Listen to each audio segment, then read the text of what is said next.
parola in sardo di oggi è abbardente.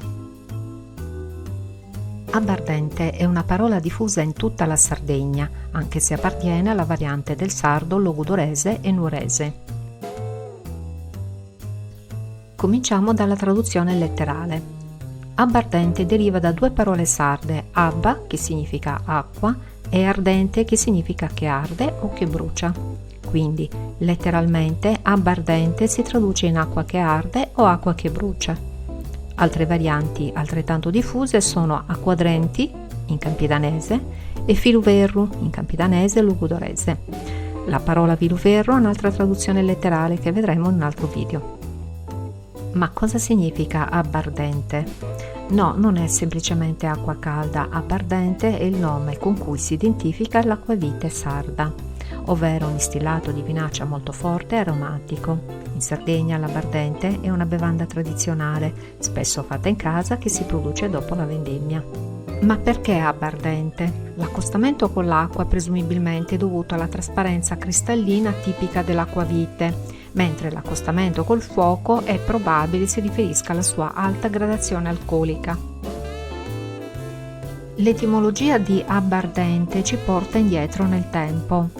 La dominazione spagnola ha lasciato un'eredità significativa in Sardegna, visibile in diversi aspetti, soprattutto linguistici.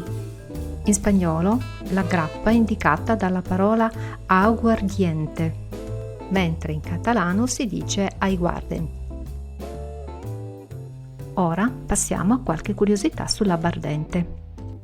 Per tanto tempo l'abbardente è stata per lo più una produzione artigianale e casalinga. Ogni famiglia sarda aveva spesso il suo alambico e una ricetta segreta, tramandata di generazione in generazione. Questa tradizione ha dato vita a una straordinaria varietà di gusti e aromi.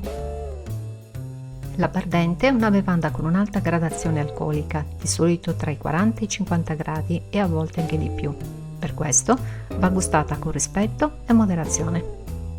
Attorno all'abbardente circolano anche diverse leggende e aneddoti. Ad esempio, grazie all'alcol contenuto che agisce come antisettico e anestetico, è stata spesso usata come rimedio di emergenza per alleviare il mal di denti. Nel nuorese un detto comune ricorda che s'abbardente ni berruga lenta e ni stiu rinfrisca. Prima di concludere questo piccolo viaggio nel mondo dell'abbardente, vediamo alcune derivazioni da questa parola. Abbardentare in nuorese significa fare l'abbardente. Abbardentaggio in logudorese è colui che prepara l'abbardente. Abbardenteri in nuorese è il bevitore di abbardente. Come vedi, nella cultura sarda l'abbardente è più di una semplice bevanda, è un simbolo di convivialità e tradizione. Si offre agli ospiti, si beve dopo i pasti e a volte si usa anche per correggere il caffè. È il classico bicchierino che non può mancare a fine pasto, soprattutto nelle occasioni speciali o durante le lunghe serate invernali. Se ti è piaciuto questo video, metti un mi piace, iscriviti al canale e condividi la tua esperienza nei commenti. Alla prossima parola sarda!